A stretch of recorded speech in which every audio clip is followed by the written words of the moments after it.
Namaste friends. পশ্চিমবঙ্গের মুখ্যমন্ত্রী গতকাল এমন একখানি মন্তব্য করে ফেলেছেন, যে মন্তব্যটা করার পরেও উনি যতখানি পাবলিক স্পেস চাইছিলেন ততখানি পাচ্ছেন না।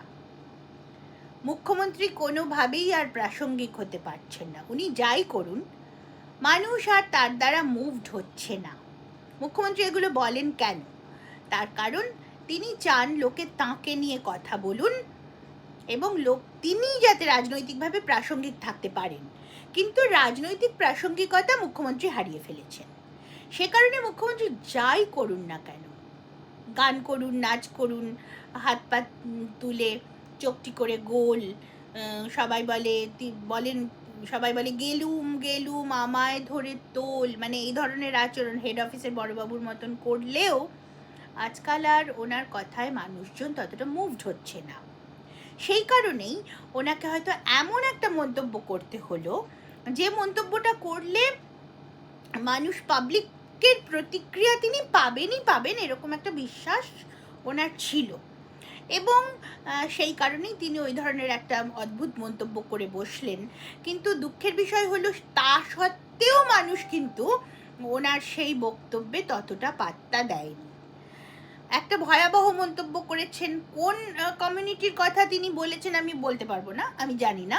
কিন্তু তিনি বলছেন যে একটা কমিউনিটি যদি এক কাট্টা হয় না, তাহলে এবং আমরা যদি না থাকি না, তাহলে একটা কমিউনিটি 8 ঘন্টার মধ্যে না কতক্ষণের মধ্যে যেন আপনারা সবাই কেউ ভালো থাকতে পারবেন না তখন, এরকম একটা কিছু বলেছেন।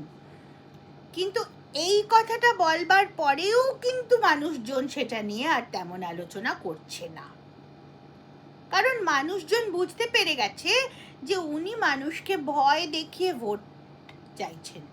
কারণ উনি বুঝতে পেরে গেছেন যে মানুষ আর এমনিতে ওনাকে ভোট দিতে চাইছে না, ভোট দেবে না লোক ওনাকে, কোনো কারণেই দেবে না। কারণ মানুষ ভাতার জন্য ভোট দেবে না। তার কারণ হলো, ভাতা একবার শুরু হলে, ভাতা হলো পপুলিস্ট পলিটিক্স। সুতরাং ভাতা যদি একবার শুরু হয়, তাহলে কোনো রাজনৈতিক দলই খারাপ হতে চায় না। যে রাজনৈতিক দলই আসুক, তারা সেই ভাতাটা কন্টিনিউ করবে। তার কারণ তারা খারাপ হতে চায় না। রাজনীতির নিয়মই তাই। কোনো রাজনৈতিক দলই কিন্তু খারাপ হওয়ার দায় নিজেদের কাঁধে নিতে চায় না। ফলে ভাতা উনি যতই দিন, যত রকম ভাতা যত লোককেই উনি দিন না কেন, যে দলই আসুক সেই ভাতা যাতে চলতে পারে সেটা তাঁরা দেখবেন।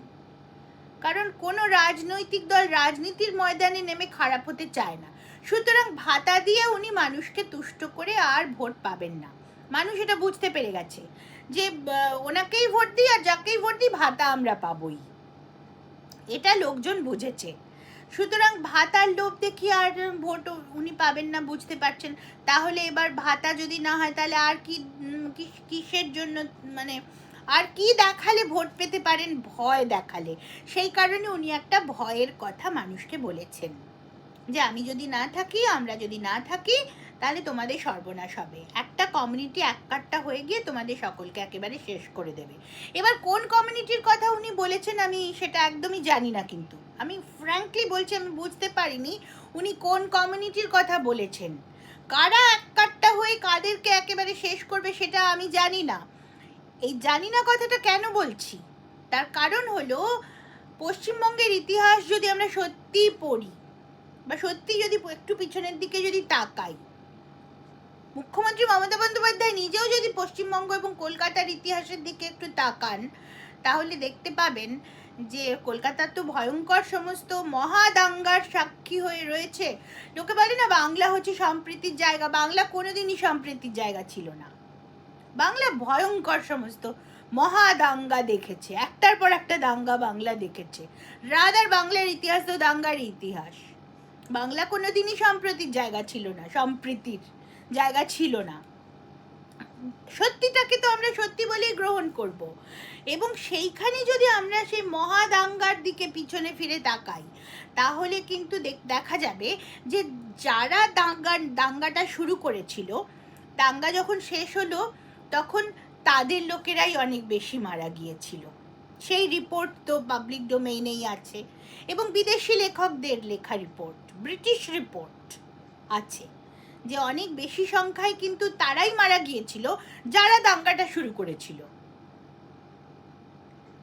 এটা কলকাতার ইতিহাস। এবং আর আপনারা আরও চেক করে দেখবেন 1950 সালে কলকাতায় কি হয়েছিল, বরিশালে কি হয়েছিল 1950 সালে, এবং তার পরিপ্রেক্ষিতে তার রিটালিয়েশনে কলকাতায় কি হয়েছিল সেটা আপনারা খোঁজ নিয়ে দেখবেন। 1964 সালে খুলনায় কি হয়েছিল সেটা দেখবেন, এবং তার পরিপ্রেক্ষিতে তার রিটালিয়েশনে কলকাতায় কি হয়েছিল সেটাও দেখবেন। জেনারেল স্যাম মানেকশকে কেন ইস্টার্ন কমান্ডে পোস্টিং করে দিতে হয়েছিল ডিফেন্স মিনিস্ট্রি অফ ইন্ডিয়াকে 1964 সালে, কেন দেখবেন, এগুলো খোঁজ করে দেখবেন। মুখ্যমন্ত্রী মমতা বন্দ্যোপাধ্যায় বলছেন ঠিকই যে একটা কমিউনিটি, কোন কমিউনিটি, কারণ পশ্চিমবঙ্গে কিন্তু কোনো কমিউনিটি কারুর চাইতে কম যায়নি। পশ্চিমবঙ্গের ইতিহাস আপনারা ভালো করে একটু দেখুন, কলকাতার ইতিহাস ভালো করে দেখুন, কলকাতার রিটালিয়েশনের ইতিহাসটাও দেখুন। গ্রেট ক্যালকাটা কিলিং তো আমরা জানি, শুরু কারা করেছিল সেটাও জানি, শেষে কি হয়েছিল সেটারও খবর নিন। সোহরাওয়ার্দীকে তো ফুঁপিয়ে ফুঁপিয়ে তিনি কাঁদছিলেন শেষ পর্যন্ত, ফুঁপিয়ে ফুঁপিয়ে কান্না, কারণ অনেক বেশি, মানে যারা দাঙ্গা শুরু করেছিল তাদের মৃতদের মধ্যে তাদের সংখ্যা অনেক বেশি ছিল। ব্যাপারটা হলো কোনো মানুষেরই উচিত নয় এই ধরনের কথা বলা। মুখ্যমন্ত্রী বলেছেন অত্যন্ত মরিয়া হয়ে গিয়ে, তার কারণ উনি কোনো কথা বলেই এখন আর মানুষ মানে পাবলিক টানতে পারছেন না, ভিড় টানতে পারছেন না, পারবেনও না, উনি যাই বলুন না কেন। এমনকি উনি যদি পিসি সরকারের মতন ম্যাজিক দেখান তাহলেও কিন্তু এখন আর লোক ওনার ম্যাজিক দেখতে যাবে না। উনি যদি জিমন্যাস্টিক করতে শুরু করেন, মনে করুন মুখ্যমন্ত্রী হঠাৎ একতারে না যাবোর মতন জিমন্যাস্টিক শুরু করে দিলেন, তাহলেও লোকে দেখতে যাবে না। বলে না মানুষের একটা শেলফ লাইফ থাকে, মানুষ মানে যে কোনো প্রোডাক্ট, মুখ্যমন্ত্রী is a brand, Mamata Bandyopadhyay is a brand, and that brand has expired, the shelf life of that brand has come to an end, that brand has expired.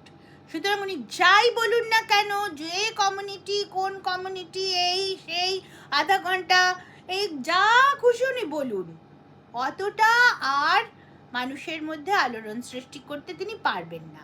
আর সত্যি কথা বলতে কি, মানুষকে যদি ভয় দেখানোর চেষ্টা করে থাকেন তাহলে আমি একটাই সাজেশন আমি সকলকেই দিতে পারি, আপনারা প্রত্যেকে পড়তে শুরু করুন কলকাতার ইতিহাস। 1950 সালে কলকাতার ইতিহাস, 1964 সালে কলকাতার ইতিহাস, কি হয়েছিল, কলকাতার সাধারণ মধ্যবিত্ত বাঙালি কি করেছিল, একদম সাধারণ মধ্যবিত্ত বাঙালি, মানে কোনো বস্তিবাসীর কথা বলছি না আমি, এমন বলছি না যে বস্তিবাসী লোকেরা কি করেছিল, সাধারণ মধ্যবিত্ত বাঙালি কি করেছিল সেগুলো একটু পড়ুন। কারণ কেউ কাউকে ভয় দেখাতে পারে না, কারণ মানুষের ভেতর থেকে যখন জানোয়ার কোনো বেরিয়ে আসে, আমাদের উদ্দেশ্য তো মানুষ হওয়া, আমাদের উদ্দেশ্য তো জানোয়ার হওয়া কখনো হতে পারে না, কিন্তু মানুষের মধ্যে, প্রত্যেকটা মানুষের মধ্যে একটা জানোয়ার বাস করে, সেই জানোয়ারকে টেনে বার করলে কারুর লাভ নেই।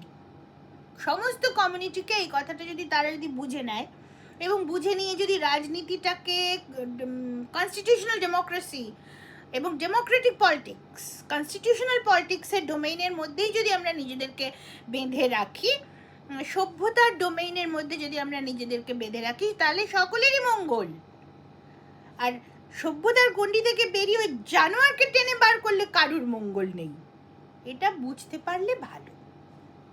নমস্কার।